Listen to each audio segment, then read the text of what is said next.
The Empire was still celebrating their victory over us, the music still playing, the toast still being raised across 1,000 worlds, when one of us, standing in the smoking ruin of everything we'd lost, said the words that the Empire would spend the next 300 years learning to fear.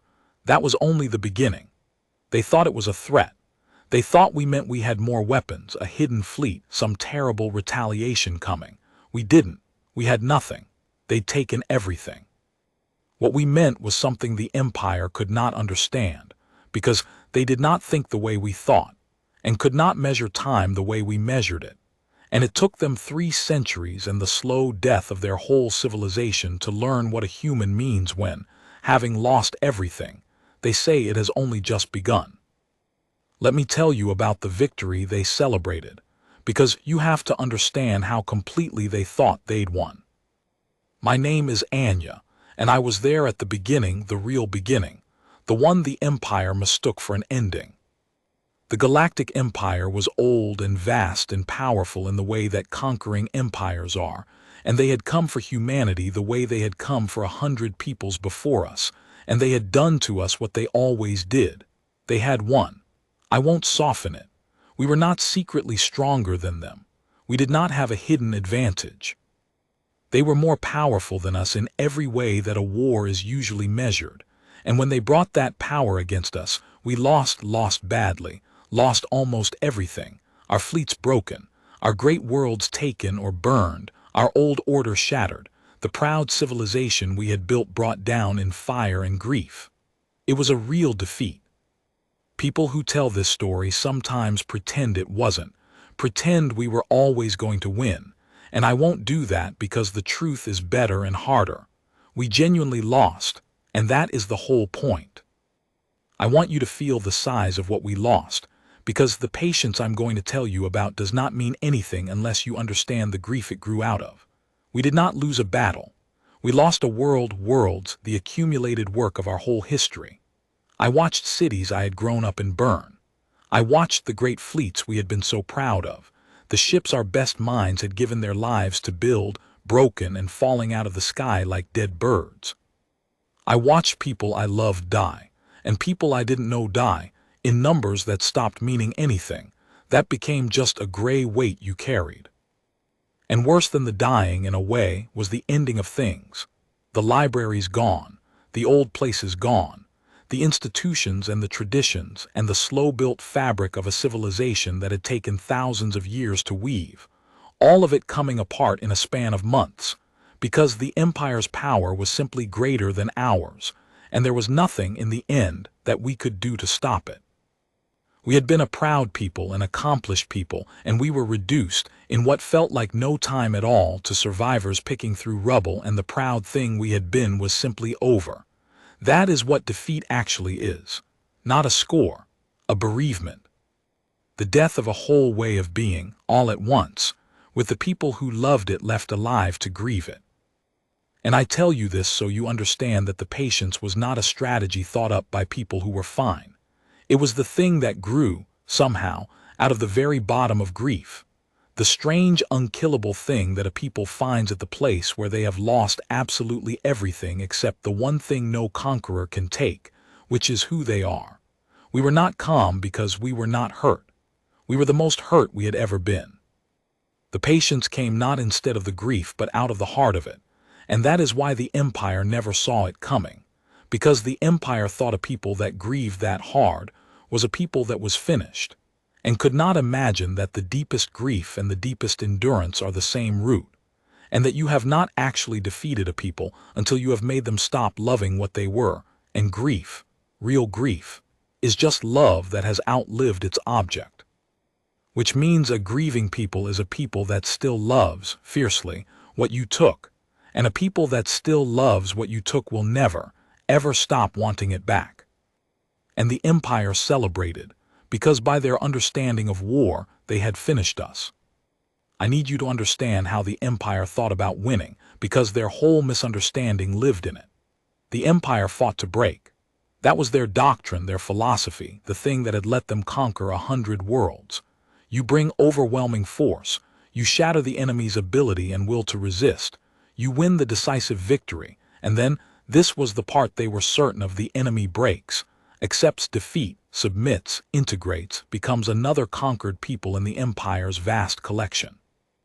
That was how it had always gone. 100 times the Empire had won the decisive victory and watched the broken enemy accept their new place.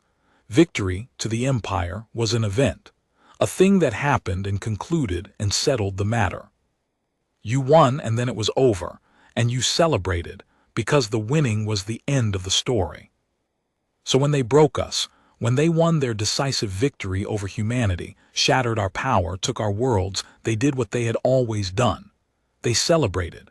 They held their triumphs and raised their toasts and broadcast their victory across the galaxy. Humanity defeated, another people brought into the fold, the war concluded.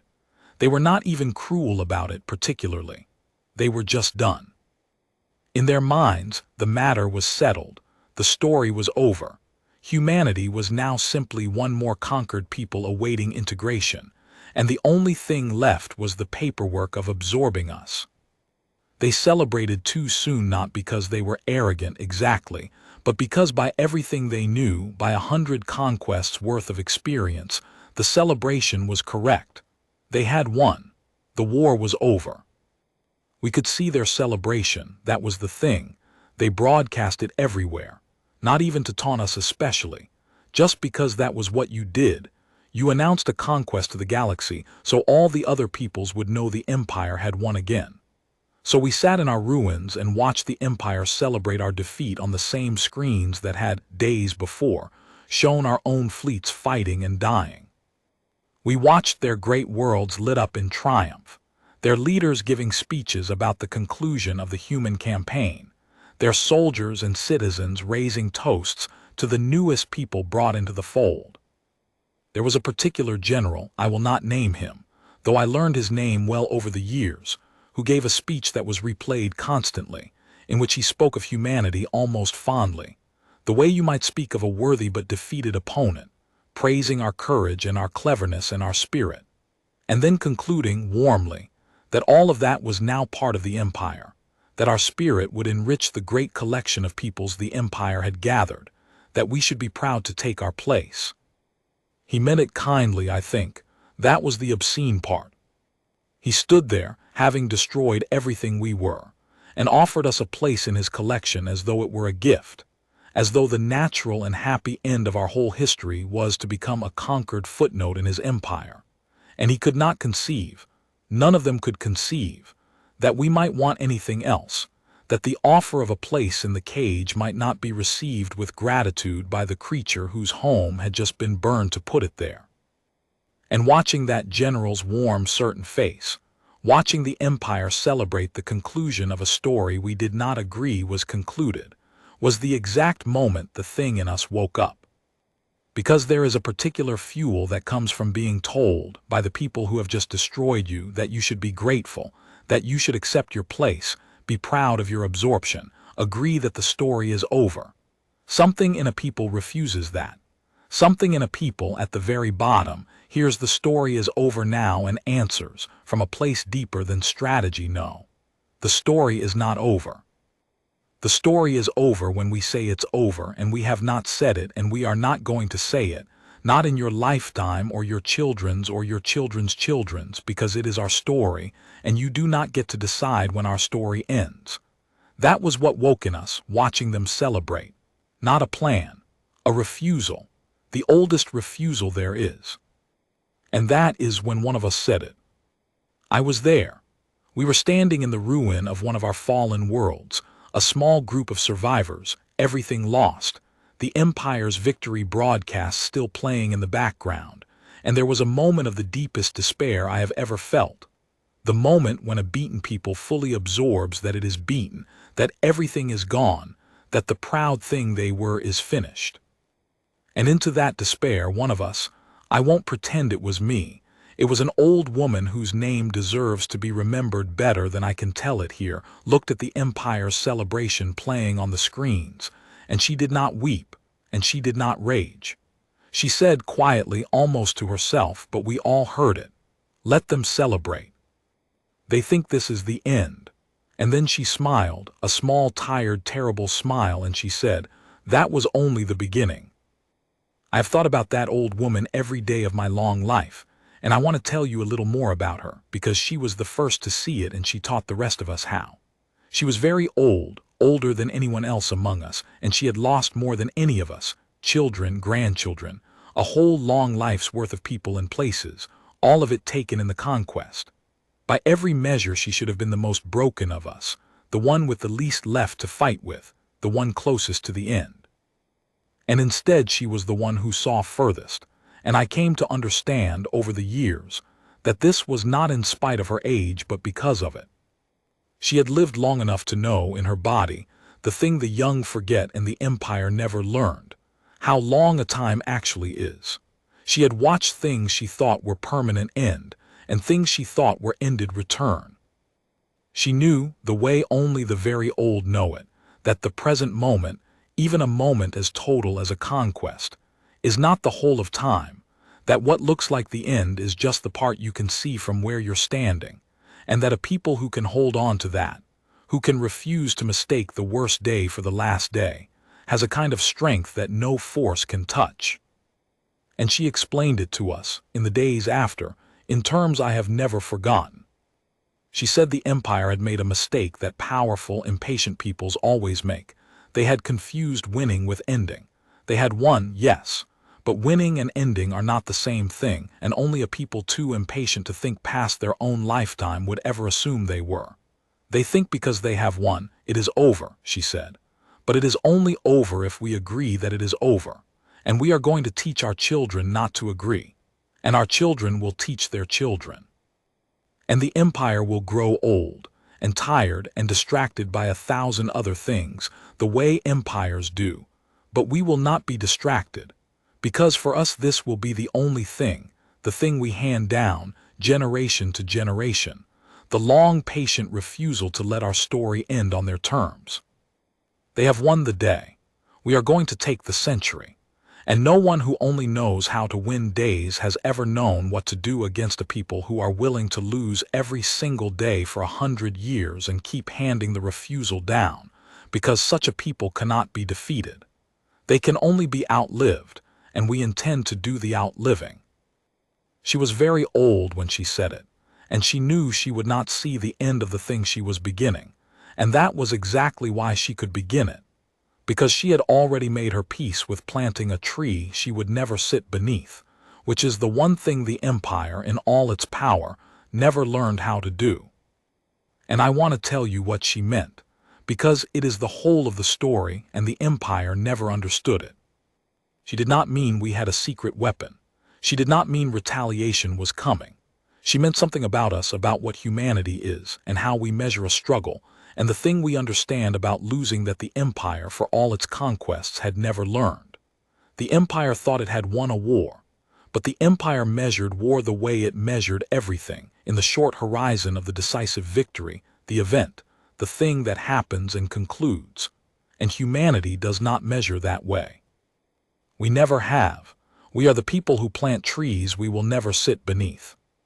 We are the people who build things meant to outlast us, who tell our children stories we were told by grandparents who were told them by theirs, who think, when we are at our best, when it matters most, not in years but in generations. And the old woman, looking at the empire's victory, understood the thing that would undo them. That they had won the only kind of war they knew how to fight, the fast kind, the kind that ends, and in doing so had begun the only kind of war they could never win, the slow kind, the kind that does not end, the kind measured not in battles but in centuries, against a people who were perfectly willing to lose for 100 years if it meant still being there, still human, still unbroken, to win in 200. That was the beginning she meant. Not the beginning of our revenge, the beginning of our patience, the beginning of the long, quiet, unkillable thing that a people does when it has lost everything except the refusal to stop being itself. The thing the empire had no weapon against and no understanding of, because the empire was built to win quickly and had never once had to face an enemy that was content to lose slowly forever, until the empire itself wore out. That's where I have to stop this first time.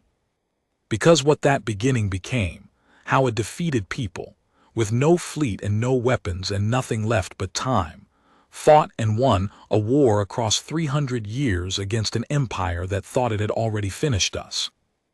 And what we actually did with all that patience, which was not what you would expect, not vengeance, not the long-delayed counterstrike, but something stranger and better that only a people who think in centuries could ever have chosen.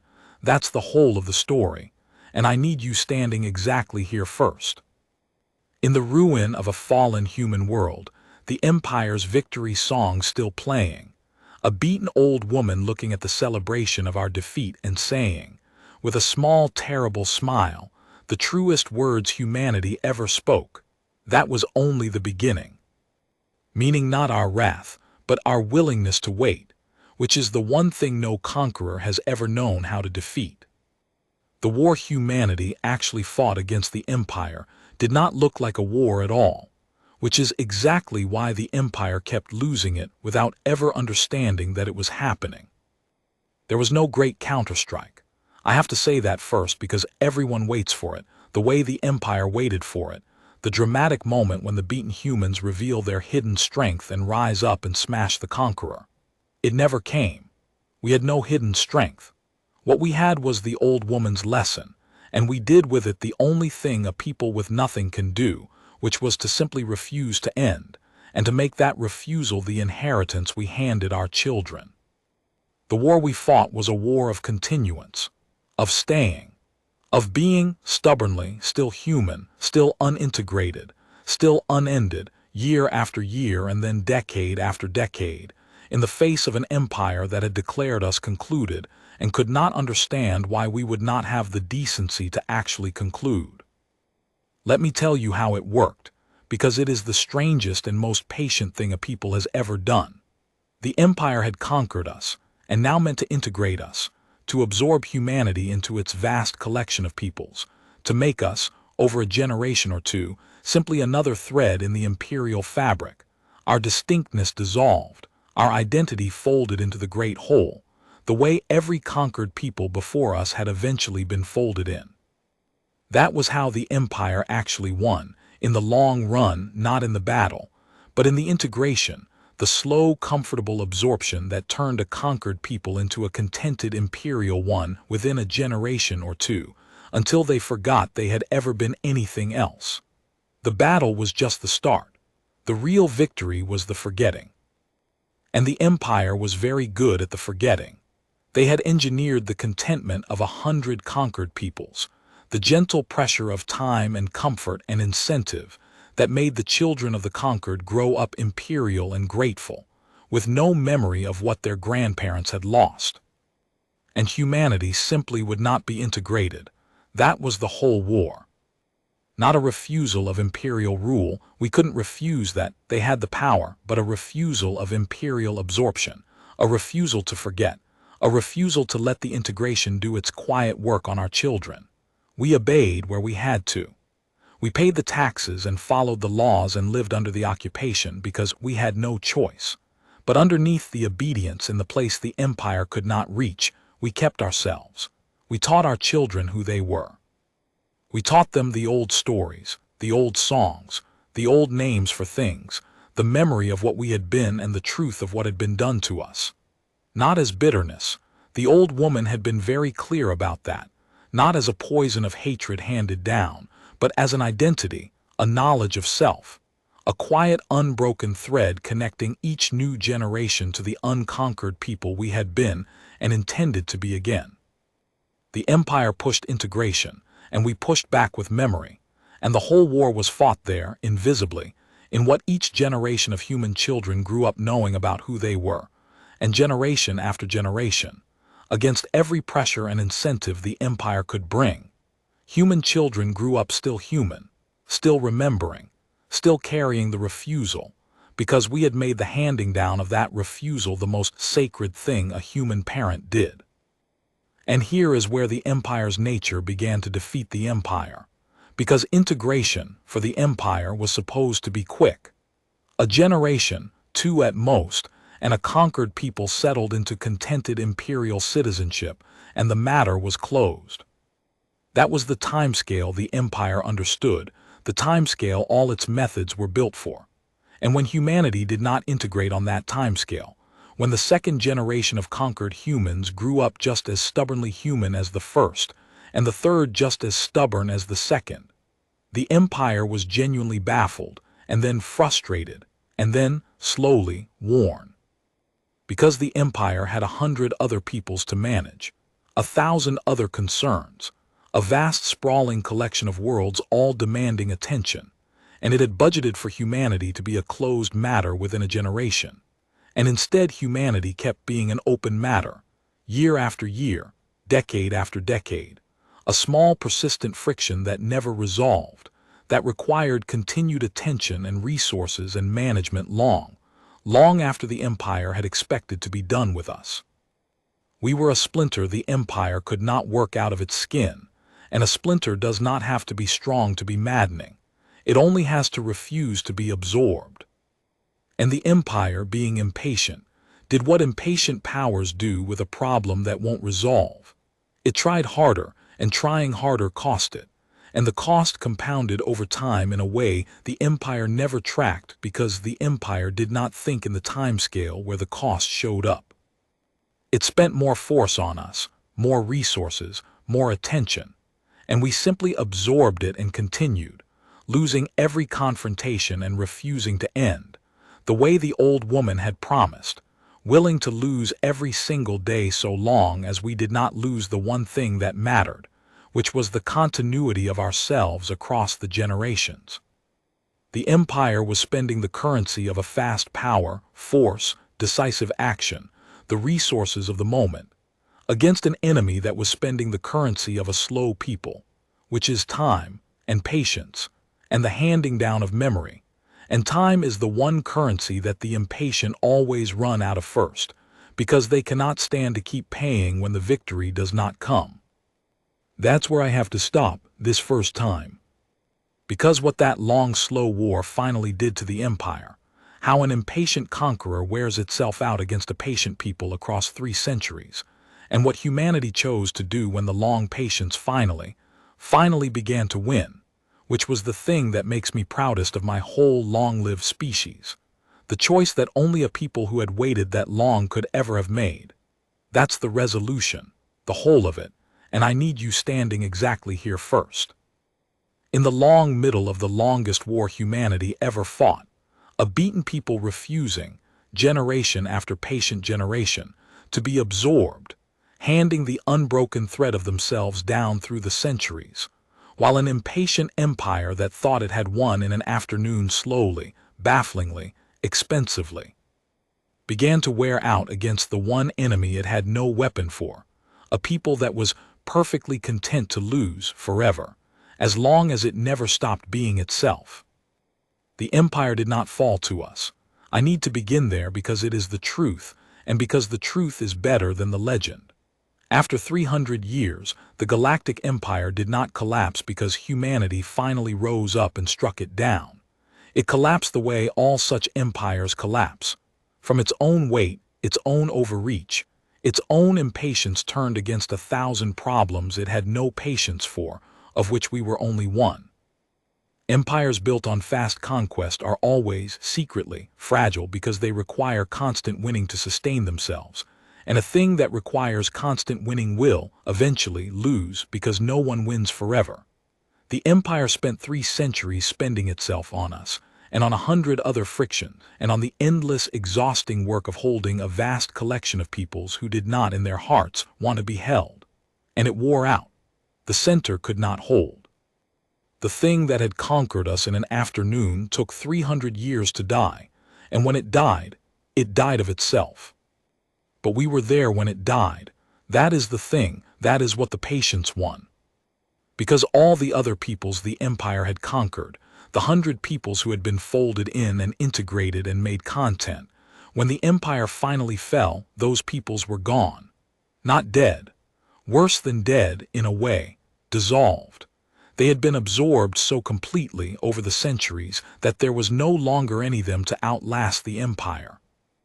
They had become imperial, forgotten who they were, let the integration do its quiet work, and so when the empire that had eaten them finally died, it took them with it, because they had no separate self left to survive it. They had been conquered in the only way that actually lasts, which is the forgetting. And we had not.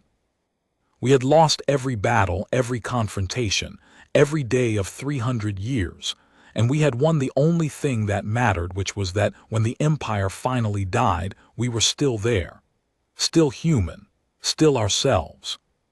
The unbroken thread the old woman had started, handed down through 10 generations, was still whole, and humanity walked out of the wreckage of the empire as humanity, the one conquered people that the conqueror had never actually managed to conquer, because we had refused for 3 centuries to forget who we were. That was the victory. That was what only the beginning had meant all along, not that we would destroy them, that we would outlast them, that we would still be ourselves, whole and unintegrated, on the day the thing that beat us finally fell, so that their victory in the only timescale that mattered, the timescale of centuries, turned out to be no victory at all. They had won the day. We had taken the centuries, and the centuries in the end are the only thing that anyone keeps. And here is the part that I am proudest of, the choice that I think is the truest thing my long-lived species ever did, the thing that only a people who had waited 300 years could ever have chosen. When the empire fell, when the thing that had conquered us, burned our worlds, killed the people we loved, and tried for 3 centuries to erase us, finally lay broken and helpless, we did not avenge ourselves. We could have. There was a moment in the collapse when the people who had been the empire were as helpless as we had once been, when 300 years of inherited grievance could have come due all at once, when we could have done to them what they had done to us and called it justice. And we did not, because the old woman, 10 generations back, had been wise about more than patience. She had told us at the very beginning that the bitterness must not be the thing we handed down, that we would carry the memory but not the poison, the identity but not the hatred, because a people that spends 300 years nursing a grievance becomes the grievance, becomes as twisted and consumed as the thing it hates, and wins its revenge only by becoming worthy of revenge itself. She had seen, even in the first hour of our defeat, the trap on the far side of the long war, that we might outlast the empire only to become a new one, that the patience might curdle into vengeance, that we might win our 300-year war and lose our souls in the victory. And she had forbidden it, across the centuries, in the way she taught us to remember. We remember so that we are not erased, not so that we can erase them in turn. So when the empire fell, humanity did the thing it had spent 300 years becoming the kind of people who could do. We helped. We were there, whole in ourselves and unembittered in the wreckage of the fallen empire, surrounded by the dissolved and forgotten peoples and the broken imperial citizens, and the whole vast ruin of a collapsed order. And we were the one people who had come through it with our identity intact and our hearts unpoisoned. And so we were the ones who could help rebuild, who could help the forgotten peoples remember themselves, who could help even the children of the empire find a way to be something other than the cruelty their ancestors had built. We did not rule the ashes, we tended them. The people who had refused for 3 centuries to be conquered turned out to be the only people left who still knew who they were clearly enough to help everyone else figure out who they might become. And we spent the centuries after the fall not as conquerors but as gardeners, planting, in the ruined soil of the dead empire, the slow, patient growth of something better. Because that, it turned out, was what the patience had been for. People tell this story now as a tale of defiance. The empire celebrated too soon, until humanity said that was only the beginning, and they hear it as a threat fulfilled, the beaten enemy who came roaring back to crush the conqueror, the long-delayed vengeance finally delivered. And every time I correct them, because I was there at the beginning and my descendants were there at the end, and it was nothing like that. That was only the beginning, was never a threat. We had nothing to threaten with. It was a promise, A promise that a beaten old woman made looking at the celebration of our defeat. The promise that we would not let our story end on the conqueror's terms, that we would wait however long it took, 300 years if we had to, lose every single day if we had to, hand the refusal down through 10 generations if we had to, until we had outlasted the thing that beat us and could stand, still ourselves, in the place where it had fallen. It was not the beginning of our revenge. It was the beginning of our patience, and our patience was not a weapon. It was a kind of faith. The faith that who we are is worth keeping even when keeping it costs everything. The faith that the worst day is not the last day. The faith that a people who refuse to forget themselves cannot truly be conquered, no matter how completely they are beaten. The empire measured everything in victories, and so it could not understand a people who measured everything in continuance. They thought we said that was only the beginning because we were going to make them lose. We said it because we were never going to lose the only thing that mattered, which was ourselves, and a people that cannot lose itself cannot be defeated, only delayed, and we were patient enough to outlast any delay. They celebrated their victory over us for one night 300 years ago. We are still here. They are not. That is the whole of it. That is what only the beginning meant. Not that we would win the war, we lost the war decisively on the first day. Only that we would still be standing, still human, still ourselves. On the day the war and the empire and the celebration were all 300 years dead and forgotten, and that we would use that survival not to build a new cruelty on the bones of the old one, but to plant, in the ruins, the patient hopeful thing that the impatient never live long enough to grow. The empire won the day and lost the centuries. We lost the day and kept ourselves. And in the end, keeping yourself, across however long it takes, is the only victory that was ever real, the only one that is still standing when the celebrations have all gone quiet and the conquerors are dust, and the slow, patient people who refuse to forget who they were are still here, still planting, still beginning.